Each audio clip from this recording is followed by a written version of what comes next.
ไป2 ยกถือว่าอาวุธยังใกล้เคียงกันกันมวยหญิงถือว่าแข่งขัน5 ยกละ2 นาทีพัก2 นาทีจะแตกต่างกับมวยลาวจะแตกต่างกับมวยซ้าย5 ยกเข้ากันแต่ว่า2 นาทีซ้ายจะ3 นาทีอาจารย์ส่วนอาวุธนั้นคือกันแตกต่างแต่เวลามวยซ้าย3 พัก 2มวยยิง2 พัก 1ก็ถือว่าเป็นกติกาที่บ้างออกมาอุ้ยภาพซ่าน้ำเพชรแทงเขา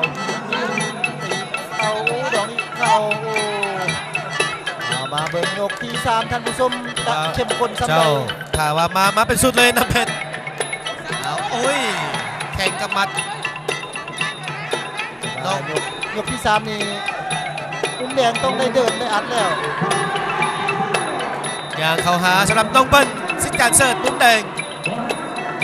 ป้ามีมัดขวาออกแข่งทีมสกัดไว้เด็กทีมือแล้วสำหรับทางด้านน้ำเพชรส่วนน้องเปิ้ลถือว่าย่างเข้าหาเปิดเกมไปก็ถึงแข่งซ้ายของน้ำเพชรมัด1-2เอาเต็มใบหน้าของน้องเปิ้ลเลยวางแข่งเอาไหนน้องเปิ้ลเข้าไปบุ้มบามซุ่ม45นี่ถึงอาวุธของน้ำเพชรโอ้ยมัดขวาเข้าซ้ายส่วนทางด้านน้องเปิ้ลก็ตีเข้าคืนมาแล้วแรกแล้วเดือดแล้วท่านผู้ชมน้องเปิ้ลมาแล้วคุณเข้าหน้าบ้านจากบ้านโศกคำอุ้ยท่าด่วนแล้วน้ำเพชรสู้เข้าคือกันมีใบต้องสู้โอ้เอาแล้วท่านผู้ชมต้น1-2มุมสีฟ้ามาแต่ว่า3-4-5จะเป็นของไผ่มี1-2หน้างายไปเอาแล้วน้ำเพชรต้องดิ้นวงนอกน้องเปิ้ลต้องเข้าวงในนางก็ไปกระแทกไปแข้งขวาเบิกทางนางก็ไปซ่าๆมาได้แข้งขวาเนี่ยไป